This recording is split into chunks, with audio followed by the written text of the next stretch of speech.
What's happening, y'all? Welcome back. Let's get right into it, shall we? The Bible consistently uses 40 years as the length of a generation.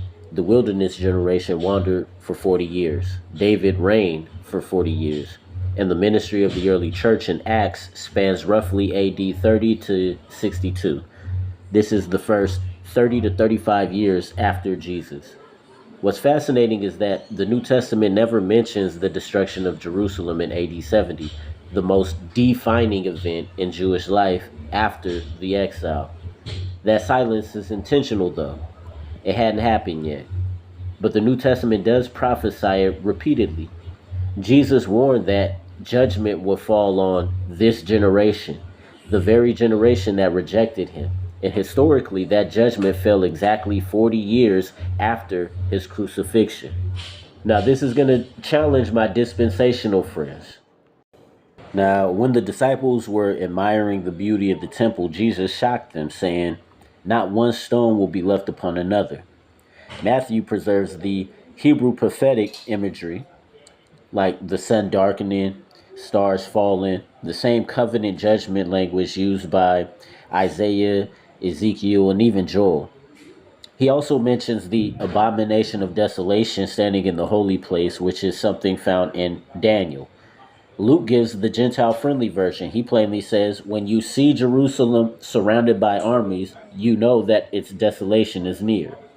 Jesus ties this judgment to that generation, the one that demanded his crucifixion. And within 40 years, the prophecy was fulfilled exactly. Matthew 24, Mark 13, Luke 21.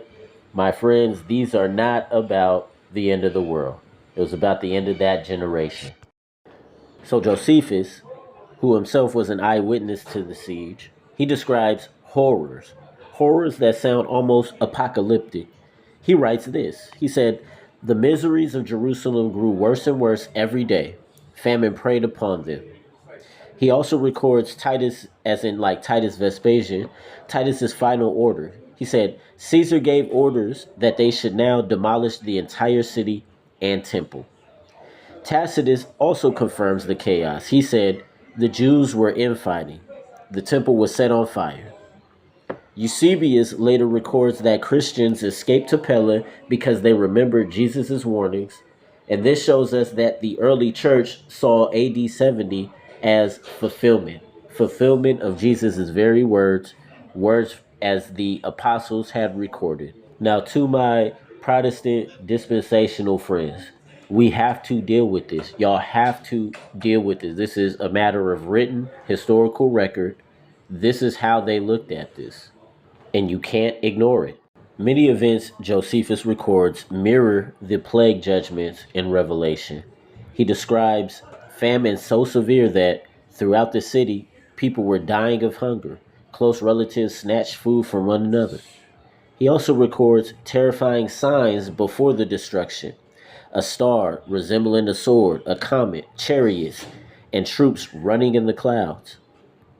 He says the people ignored these warnings. They neither heeded nor believed the manifestation portents that foretold the coming desolation.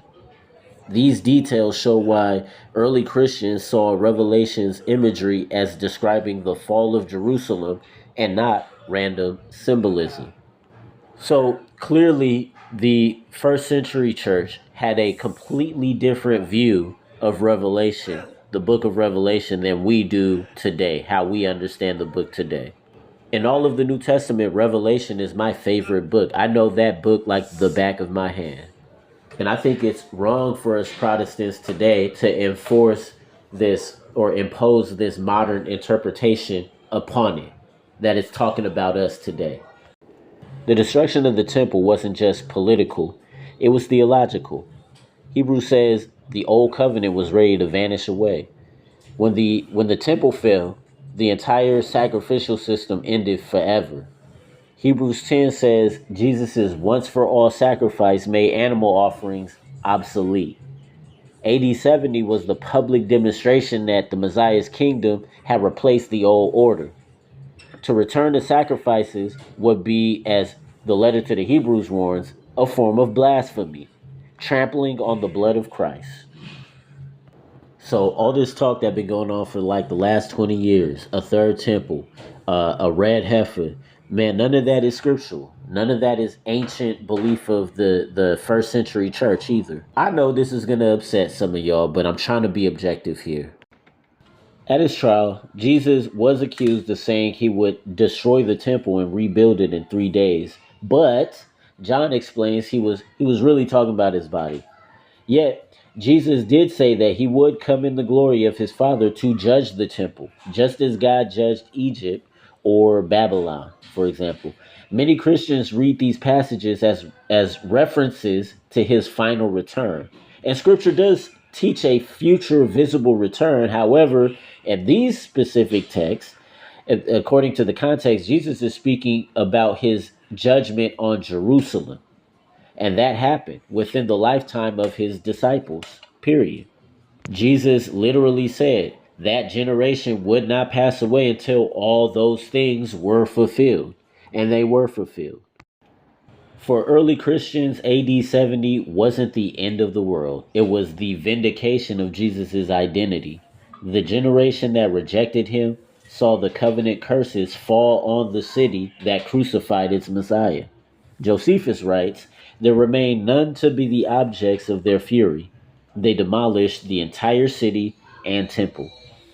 This wasn't random history. It was the fulfillment of Jesus' words in Matthew 24, Mark 13, and Luke 21. The old age ended. The new covenant age was revealed. Now, with systematic theology, this is by far my favorite subject within that. This is called eschatology, which is the study of last things. There's more to go into, but I'll leave it at that since this is church history. Till next time.